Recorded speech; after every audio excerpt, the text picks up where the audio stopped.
बात सुनी सुदामा जी ने मन में सोचा, बोले अयम ही परमो लाभ उत्तम श्लोक दर्शन। जीवन का सबसे बड़ा लाभ क्या है? उत्तम श्लोक भगवान का दर्शन। अरे वो दुनिया के लोगों जिसको आप लाभ मान बैठे हो वो लाभ नहीं है। सबसे बड़ा लाभ क्या है कि कैसे भी हमें एक बार भगवत प्राप्ति हो जाए, भगवत दर्शन हो जाए, उत्तम श्लोक दर्शन जीवन का सबसे बड़ा। लेकिन सुशीला तू कहती है मैं द्वारिका चला जाऊं, क्या तू नहीं जानती शास्त्र ये कहते हैं कि एक राजा के द्वार पर जाए, एक राजा के द्वार पर जाए, भगवान के देवताओं के मंदिर में जाए, किसी संत गुरु के द्वार पर जाए तो कभी खाली हाथ ना जाए। जो लोग खाली हाथ गुरु के चरणों में प्रणाम करते हैं, देवताओं के मंदिर में जाते हैं, राजा के द्वार पर जाते हैं, उनको दोष लगता है मैं क्या लेकर जाऊं, मेरे पास क्या है। सुशीला ने कहा आप बिल्कुल चिंता न करें, मैं अभी आती हूँ। कहाँ जा रही है? बोले हम स्त्रियों का स्वभाव होता है, हम व्यवहार होता है, कुछ अलग होता है। एक बात कहूं, भारतीय स्त्रियों को एक काम जरूर करना चाहिए। एक बड़ी अच्छी युक्ति बता रहा हूँ।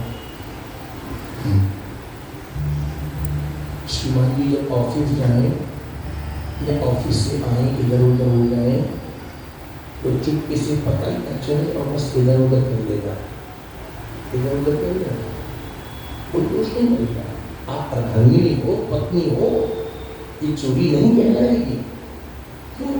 क्योंकि आज की बात कह दूं, यदि आप निकाल करके चुपके से उठा करके अंदर अलमारी के बॉक्स के अंदर डाल देती हो तो मुझे मालूम है एक दिन वही पैसा काम आता है।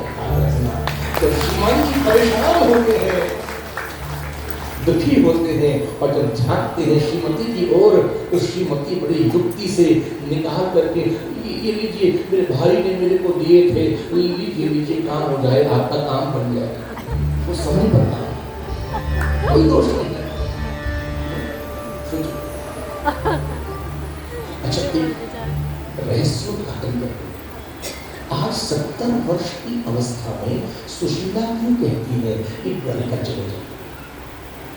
शादी को इतने समय हो गया, इतने वर्ष हो गए और इतने वर्ष पर्यंत सुदामा सुनाते रहे, कहते रहे, लेकिन इतने लंबे समय के बाद जब बूढ़े हो गए दोनों, सुदामा और सुदामा की पत्नी, तो आज सुशीला कहती है कि आप द्वारिका चले जाओ।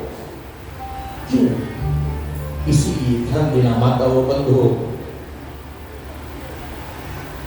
राधे राधे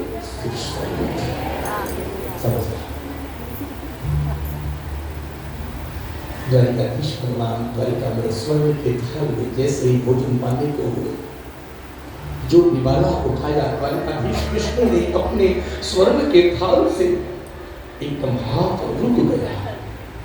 रुक्मिणी जी देख रही है, प्रभु ये अचानक क्या हो गया आपको? और तुरंत निवाला उठा के रख दिया। उससे श्री रुक्मिणी बहुत हो गया, क्या हो गया, क्या हो गया? अब मेरे को देखा नहीं जाता, सुदामा का कष्ट। आज मेरा मित्र सुदामा 70 वर्ष का हो गया, खाने को अन्न नहीं, पहनने को वस्त्र नहीं, रहने को छत नहीं। अरे रुक्मिणी मैं जानता हूं, शांतिपनी आश्रम पर, गुरुदेव के आश्रम पर महात्मा दुर्वासा ने जो शाप दिया था, आज मैं कृष्ण उस शाप को बाधित करता हूं कि आज के बाद अब वह शाप सुदामा के जीवन में नहीं रहेगा।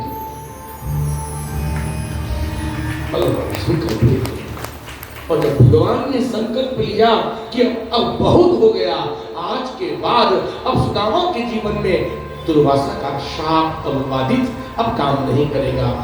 आज के दिन अब सुशीला ने कहा इतने वर्षों के बाद क्यों ना आप अपने मित्र श्री कृष्ण से मिल पाओ। आज मालूम है क्या घटना घटित हुई? सांदीपनी आश्रम पर जब श्री कृष्ण और सुदामा पढ़ते थे, विद्याध्ययन करते थे, तो एक दिन की घटना क्या घटी? गुरुदेव संदीपनी आश्रम में है नहीं है, गुरु माता है। गुरु माता ने कहा, अरे ओ सुदामा, अरे कृष्ण जी, गुरु माँ देखो जंगल जाओ, थोड़ा समय पहले भिक्षा भी ले आना और भिक्षा लाने के बाद कुछ समिधा भी ले आना। जी गुरु माता। आश्वासन देकर के सुदामा ने कहा, कन्हैया थोड़ा अभी इधर उधर है, तब तक मैं रस्सी ले आऊं, कुल्हाड़ी ले आऊं। रस्सी और कुल्हाड़ी लेने के लिए सुदामा थोड़ा इधर उधर गए।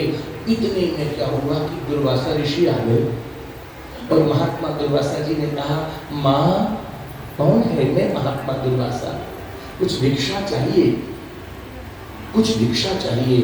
अब जो आज गुरु माँ ने सुना, मैंने सोचा कि ये है नहीं है, और अभी इस सुदामा भी नहीं, कृष्ण भी नहीं। मैंने धीरे से कहा कि आप थोड़ी देर के बाद आइए ना, क्योंकि अभी भिक्षा में शिष्य लेकर कुछ आए नहीं, मैं आपको भिक्षा में क्या दूं? ठीक है, कोई बात नहीं। दुर्वासा ऋषि ने वहां से वापस कदम बढ़ाए, लेकिन दुर्वासा महात्मा मन ही मन विचार करने लगे कि इतना बड़ा आश्रम, खाने को अन्न नहीं, ऐसा हो नहीं सकता। दुर्वासा कोई सामान्य नहीं, शिव जी के अवतार हैं, त्रिकालदर्शी हैं, जरा देखूं को। अचानक दुर्वासा जी जो ध्यानस्थ होकर के देखते हैं, क्या देखा कि चने रखे हुए थे।